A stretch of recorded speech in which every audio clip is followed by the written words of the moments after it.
Hey my beautiful bitches, it's me, Fiona St. James, and thank you for tuning into my YouTube channel, Fiona's Coffee Talks.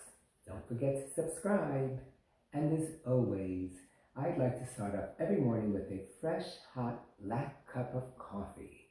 Hold the cream! I'd love to.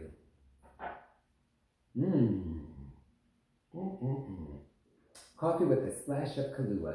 The best way to start off any morning, and of course in my favorite coffee mug with the quote of the century by Oscar Wilde, life is too important to be taken seriously. So lighten up, folks. This is all good fun. Enjoy it while you can. Get that pinched look off your face. So, today's topic is self-publishing a book, which, if you look here, I did exactly that. It was always my dream since the age of 17 that when I turned 50, I would write my memoirs. And that's what I'm holding in my hands, The Life and Crimes of Fiona St. James. Technically, I picked that title because if we want to be honest about things, a lot of stuff that I've done has raised eyebrows. I'm going to put this back here. It's part of the background. So, but I'm very, very proud of this. I don't know how many people when they're 17 say, when I turn 50, I'm going to write my memoirs. And then at the age of 22, I started journalizing my life. So like every day since that point up until present day, I can tell you every day what time I went to bed, what time I woke up, what time I went to bed, and everything that happened in between. So when I was going on 50, I decided, oh my God, I have to write my book. So I went and stayed with a friend of mine in Denver. Hey, bunnies. He was gracious enough to let me stay there with him. So I was there for hopefully it took about 6 months total of writing the first draft. And I treated it as a job where I spent 5-6 days a week, 8-10 hours a day just writing this. And I developed this process of where it would take me about 2 days it would take me about a day and a half to like read through each journal, and then old school composition notebook with a pencil, I would do outlines, bullet points. And then once I would have 2 years done, then I would go back to it and create the story on my Word document. So it really felt like I was doing a book report on my life, and you know, the life of New York City for that matter. And it was the most therapeutic thing I had ever done because I have the memory of an elephant. So reading what I had done my whole life, the floodgates opened up, and like it was as though I was reliving everything. And I've had therapists in the past, and I got so much more out of excuse me, Kahlua.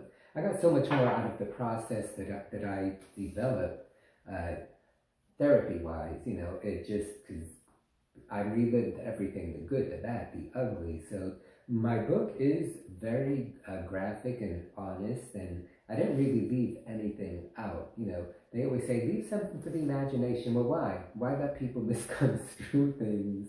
But it's not only my autobiography where, yeah, the bulk of it is about what I've done, but I cover everything from like the New York City and how it was, and the changes that New York City itself went through, and how I fit into that equation. You know, being born and raised in the Bronx and being bullied from an early age because, you know, I could never really hide the fact that I was gay. I mean, and I didn't want to. And I think sometimes you could just tell by looking at me. I mean, Helen Keller would know I was gay. Let's put it that way. So, and I'm cool with that, you know, but you do face certain things in life and obstacles. And I did, like any other person in life, you know, life has its ups and downs, and I wanted to make sure that I included all of that in the book, so I needed to be as honest as possible. I write the way I speak, so, and the important thing for me was when you read my book, I want you to feel like I'm sitting right there with you, just having a conversation the way I'm doing now on this channel.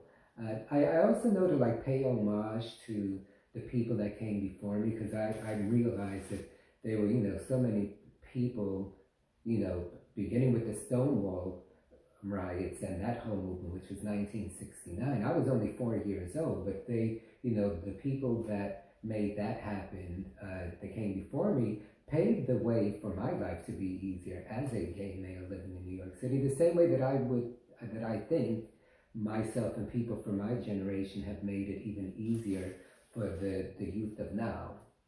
I mean, I like to still think I'm young, but technically on paper, I ain't as young as I used to be.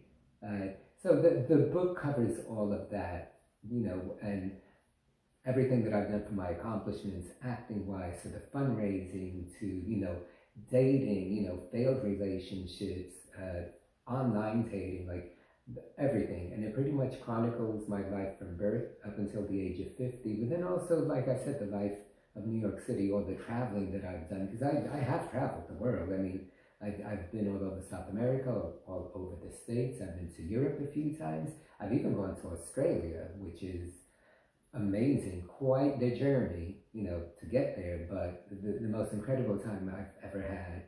So, you know, so my book is written with all of that included, and it just, I think it makes for a well-rounded, complete picture of who I am.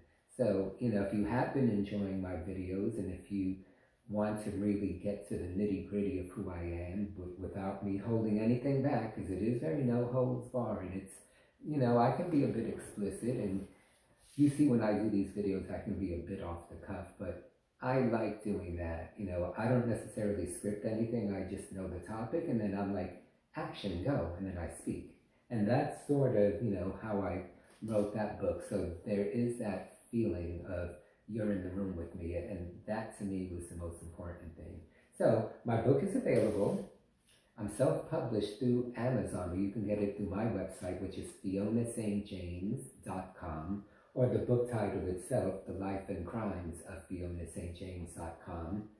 You can order it that way, and that way I fill the order. I have the books here, I personalize it, I mail it to you, and you could read all about my life. I want to give a shout out to the people that helped me do this. Juanita, who was my editor. Hey, honey. Bunnies, who did all of like the PDF file and put it all together. Droopy for doing all of my 20 pages of pictures, because all of the acting things and the fundraisers that I've done, and the celebrities that I've met, I have pictures to prove it. So that's all in there. And then of course my graphic artist, Robert, who's out in San Francisco, who did the cover, the back cover. And so I did have this amazing support system that helped me out, because if I had to do all of that by myself, there's no way I could have, you know. But it was a lot just writing it, and it was my dream just to put it on paper. And once that was done, I didn't even care if I published it or not. But then I was like, shoot, I've gone this far, I may as well self-publish it. So that's where I am now. So hopefully you guys will be interested in getting it. Again, FionaSt.com, FionaInOz.com. Place the order, I will get it out to you, and hopefully you will love it as much as I love doing it. So those of you who are thinking of self-publishing a book, it's not that difficult. You know, if you have a support team that can cover the different aspects of putting it all together, you know, it's feasible, and it's a way of not having an editor chop it down, and you could pretty much say whatever you want. So it's copyrighted, it's mine, it's my truth. So if you want to read about my truth, check me out. All right, guys, again, thanks for tuning in. Don't forget, subscribe, Fiona's Coffee Talks.